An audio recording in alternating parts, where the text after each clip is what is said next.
Jewish on the internet, and we do this professionally. It's a hard act to follow, but I feel like we have a well-lubricated audience. We are here today to talk about being Jews on the internet.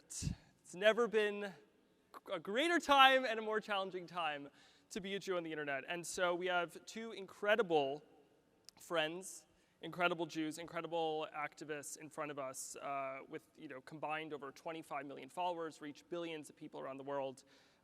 Let's do a little round of introductions. In case any of you live under a rock, Montana, do you want to kick us off? No, oh my gosh. Hi everyone, this is incredible to see you all here. Wow, this is amazing. Thank you ADL for putting this on and for having us. My name is Montana Tucker. I am a singer, dancer, actress, and social media activist. And I have never been more proud to be a Jew. Thank you so much, Eitan. My name is Chen Mazig. I'm an author and thank you. Thank you. I'm not as talented as these two. I don't know how to cook or to dance, but I do know how to create content about Jews in Israel. Amazing. Go Chen. My name is Eitan Bernath. I will be moderating this panel. I am a chef, author, and activist. You may have seen some of my cooking videos on the internet. I also work on CBS on the Drew Barrymore Show as a principal culinary contributor, and am a very proud Jew, big fan of the ADL, and let's just kick this off. So I want us to back up a little bit. I feel like October 7th is a date that reminds me almost of like COVID. There was like life before and life after. Let's back up to October 6th, the days before, life is as we know it. How did you each use social media? Was being Jewish a big part of your social media presence? Let's start with that. Yeah, so before October 7th, a year ago, I actually created a docuseries, a Holocaust educational docuseries called How to Never Forget. Both of my grandparents are Holocaust survivors. And before that, I actually grew my platforms from dancing, from singing, from acting. And my name is Montana Tucker. I know it's not the most Jewish sounding name, so a lot of my followers may have not known that I was Jewish. I would post every so often. And when I did my Holocaust educational series, it definitely was a shock to a lot of people that didn't know. They also didn't follow me for that type of content. So that was a year ago when I released that. And then since October 7th, of course, I've pretty much taken over my social media. It's really hard to do anything else. I feel like all of us in this room could probably relate to that, whether it's on social media or in real life. But I have used what I love to do to inspire others. Hopefully, I've been to Israel. I went in December. I actually did a flash mob of over 100 dancers in Israel, all Israeli dancers, and everyone's been going through so much over there. So to be able to bring some joy through dance during this time, it's hard to imagine life before October 7th. Yeah. It really is. I feel like we're all forever changed, and anything before, just like it's hard to imagine life before COVID, it really is hard to imagine life before October 7th, and I think we're all changed forever. Yeah, absolutely. I think that October 7th was really a moment that a lot of us felt that we need to change the way we're doing social media. But even before then, my organization, the Tel Aviv Institute, has been working with Jewish social media influencers that are not as open about their Jewish identity as Montana, which I get because it's scary, but to help and empower them speak up about their identity in a way that fits their audience. What Montana is doing brilliantly is, she's going to do a flash mob in Israel. This is what our audience is coming for a platform for, and they're actually connecting you, and you're meeting people where they're at. And that's why I think it's so powerful. And the same for you, Eitan. I think this sort of work that you take your strength and you play into your strength and to the audience and what they want to get from you, and bring in Israel, bring in your Jewish identity, speaking up about it is the most powerful thing we can do. And that's what we've done before October 7th. And I think a lot of it has changed, but the commitment of the Jewish people is what hasn't changed. I think people that have spoken up before speak up now, and a lot of more people speaking up more loudly, but I think that's the one thing that I'm so proud of seeing, Jews speaking up. Yeah, no, it's truly been incredible. I think since October 7th, there has been, of course, a lot of grief and hardship and pain amongst the Jewish community, but I think the most beautiful things since then, and something that keeps me going, and I'm sure it keeps many of you in the audience, waking up every day, is the unity among the Jewish people. People who maybe didn't have as much Jewish life in their life are now embracing going to Shabbat meals, going to synagogue, speaking about being Jewish, and that's been truly incredible. Now, I talked about initially when we walked out here, it's quite a time to be a Jew on the internet. We do it professionally all day long. And I want to hear from each of you your experience, how you've been navigating being a Jew online, speaking about anti-Semitism, speaking about October 7th, speaking as a proud Zionist and supporter of the state of Israel and its existence. It's never been, it's never been uncommon to receive threats and hate for being Jewish on the internet. But since October 7th, there's been a tsunami of it. I know, speaking for myself, received more death threats than I've ever seen in my life. I've had to hire security. There were periods of time when I was getting so many specific death threats of, I will find you in New York City and kill you. I know where you live, et cetera, et cetera. How have you been navigating that? And have you had to change anything about your life, your platform since then? Absolutely. I think that when I released my series, I definitely received hate of people saying, the Holocaust never existed, or your grandparents should have died, and we're not going to stop until you die. That was, a year ago. And then since October 7th, in the first 2 weeks after, I lost like 50 to 60,000 followers on Instagram. That's not cleaning. No, I'm like, thank you. If you're going to unfollow me because I don't want you at all, that's for sure. But the messages, thankfully, nothing has happened in person. It's really all been online. But the messages that these people are sending, that people have so much hate inside of them, that this has been there. This is not new. This isn't. A lot of it might be new for people just following along with the trend of hating Jews right now. I don't know that it's new, but I think it's now people aren't afraid to voice those feelings. Yeah. It's become acceptable. It's popular. It's literally popular to be against Jews and against Israel. That's what's popular. That's what's trending on the platforms. As we know, the popular hashtags on TikTok were Hitler was right, were Osama bin Laden, were, anti-Israel, anti-Zionist, whatever these hashtags, they're literally trending and popular. And so kids that don't even know better, don't even know anything about the conflict or anything going on, or about the Holocaust even, just see a video that has 10 million views, see that it's trending and popular, and they want to be popular too, so they're just following along with the trend. But the messages I've received, people have called me Hitler, myself. Me, the individual person, with the work I'm doing, apparently I am Hitler myself. What really gets to me is when they talk about my grandparents.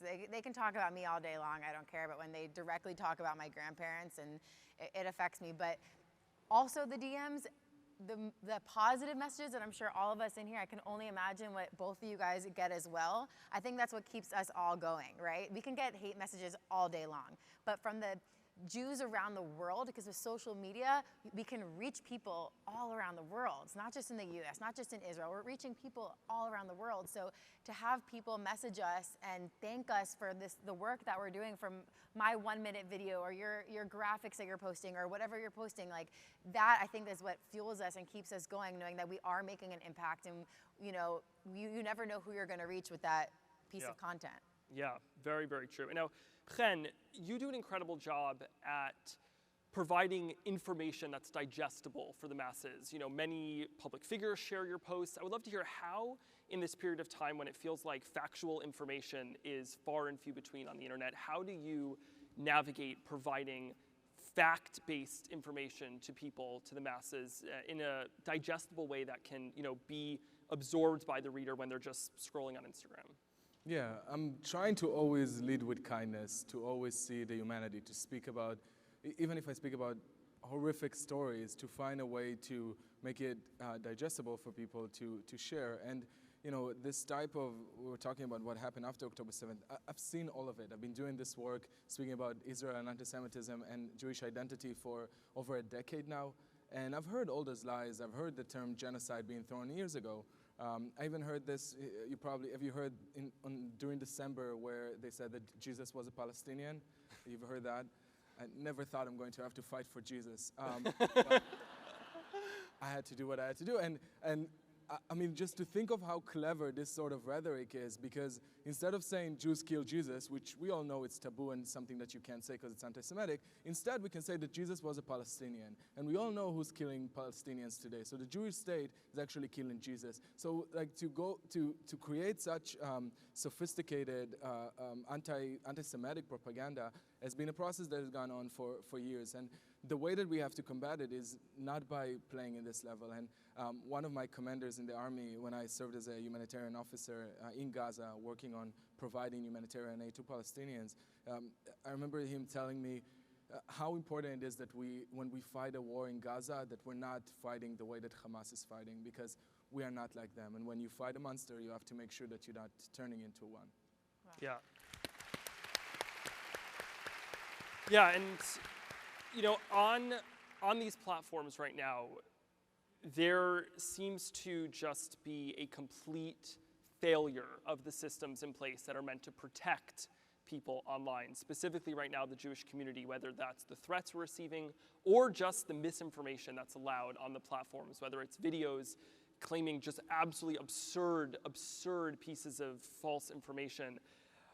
We were part of a letter that was published a few months back, a Dear TikTok letter, calling out TikTok for the just complete lack of support for the Jewish community and the allowance of such hate and vitriol and awful things written about Jews and misinformation out there. How, Montana, have you seen the platforms fail Jewish creators? I think it's important to know, because if this can happen to us, it can happen to any other group of people. And that's why it's so important. If these platforms can fail us, it can happen to truly anyone. Absolutely. I think TikTok specifically, it's such a shame that this is happening. I mean, when I started TikTok is my biggest platform. I have over 9 million followers on there, and I'm so grateful, and it's been a huge part of my career. And TikTok used to be this place where anything goes. Anyone is accepted, no matter what you look like, no matter where you come from. If you're a little kid in your bedroom dancing, you can wake up the next morning and you can have 20 million views. Like, it was such a beautiful platform, and on your For You page, you'd always come across different races, different ethnicities. Like, anything was accepted and actually promoted. It was the more different and unique you were, the more you were promoted on the platform. And to see what has happened after October 7th is so upsetting. And we've been on all these calls with TikTok and with these platforms, and everyone just kind of acts like they don't know what's going on. Like, you know, like we're not doing anything.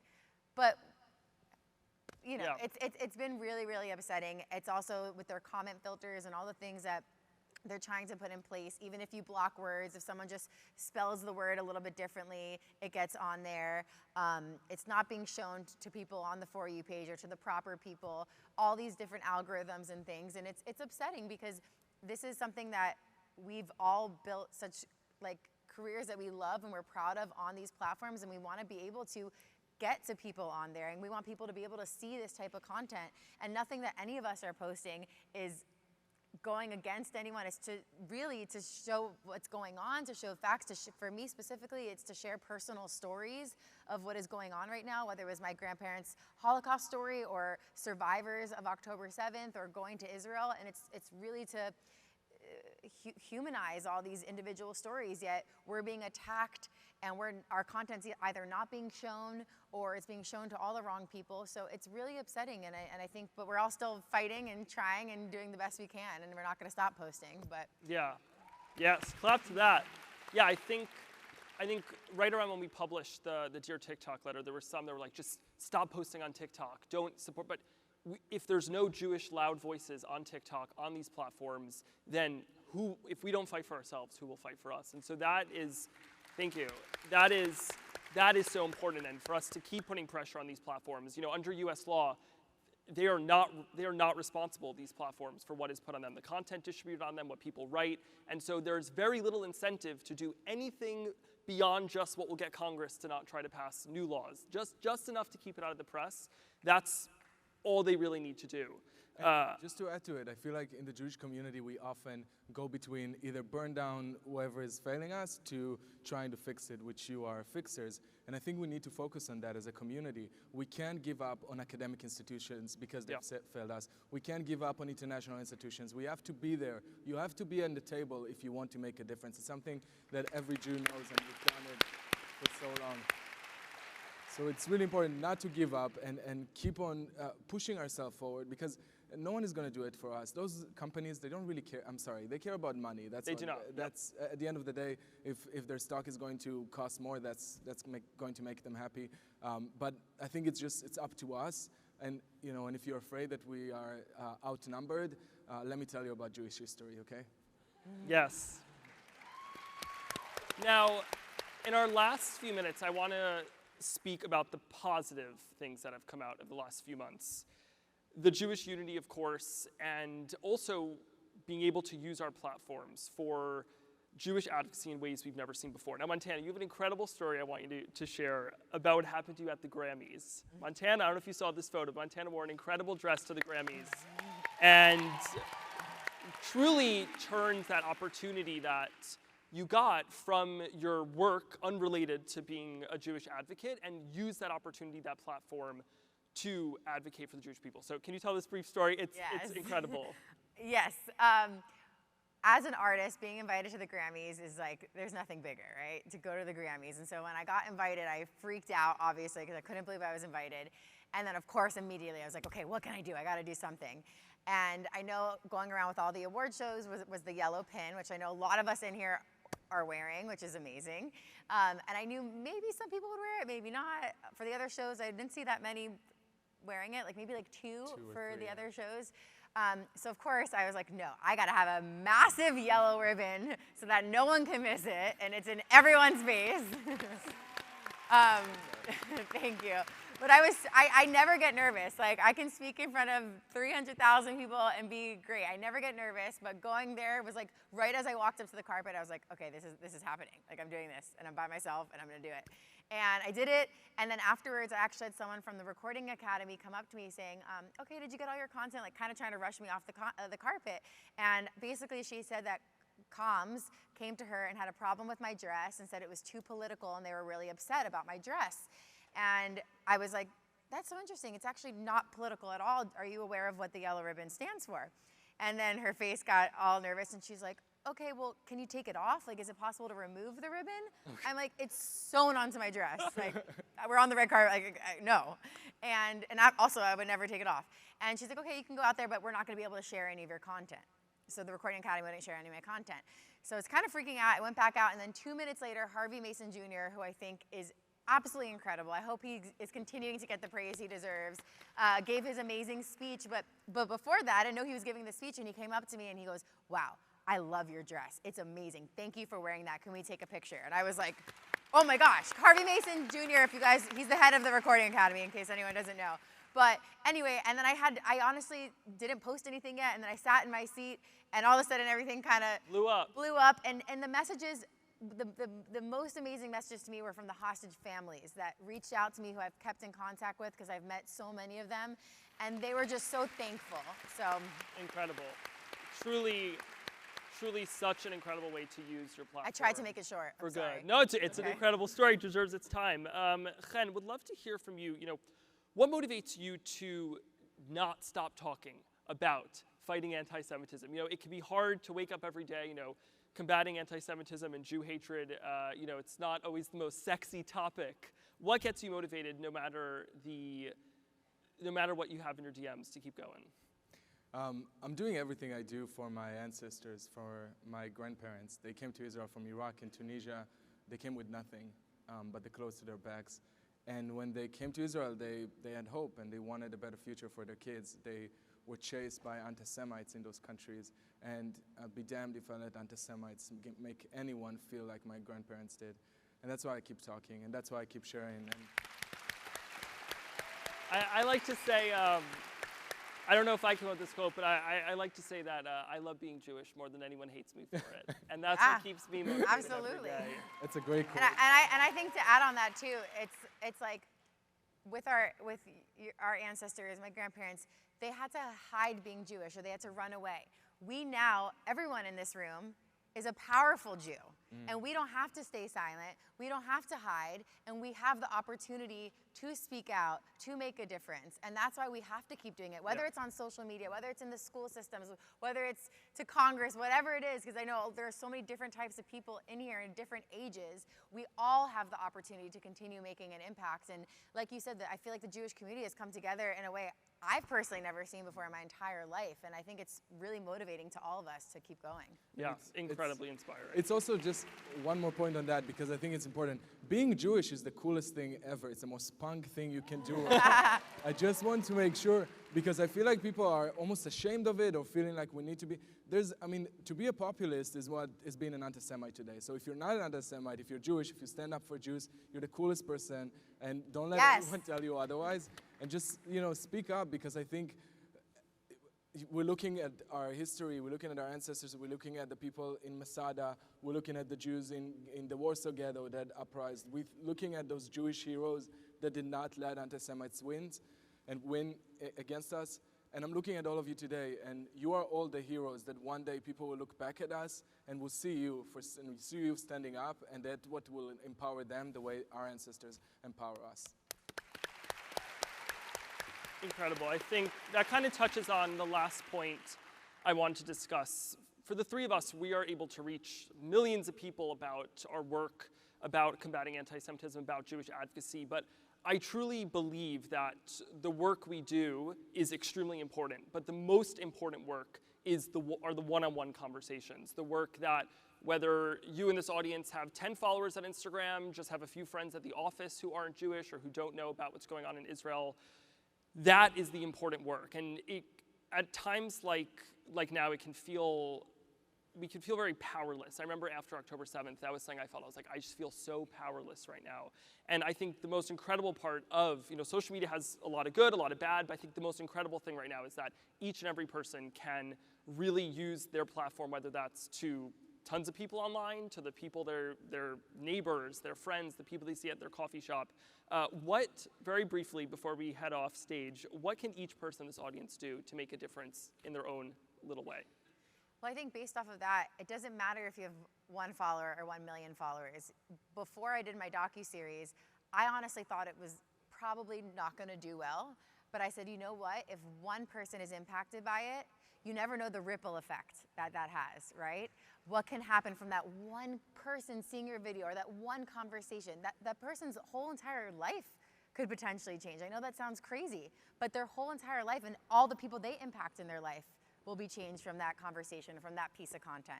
So the followers are amazing because we are reaching a bunch of different types of people, but your individual conversations, your individual postings, whether it's to your 10 followers, it's so important to keep going, because truly the ripple effect, I think, is what is most important in this, because it's our generation, it's our future generations, and we're all doing this, like, I feel like a lot of us, for our ancestors, for our family that wasn't able to speak up back then. And so that's such a good point, is that it doesn't matter how many followers you have, like, you don't know the ripple effect and what can happen from it.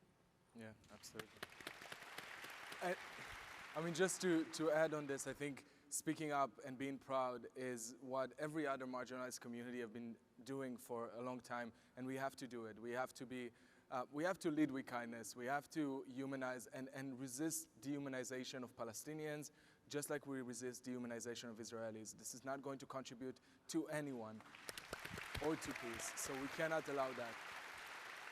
But speak up, be proud, don't let anyone tell you to be ashamed of yourself, and remember that being Jewish and alive today is a magic, it's a miracle, it's nothing short of it. Incredible. Well, thank you two so much for this incredible conversation. This is so important to be discussed, and I think that it's truly everyone's job as a Jew to do their part in fighting for the Jewish people, and doing it whether it's for our ancestors or for our grandkids one day, so they can say, oh, hey, my grandparents fought their fight. That's truly important. Thank you all so much. Thank you to the ADL for having us at this incredible conference in this ginormous room among all of you. Thank you, Jonathan Greenblatt, for your leadership and for trusting us to share our stories. Thank you all so much. Thank you all so much. Am Yisrael Chai! Yisrael Chai, yes! Thank you.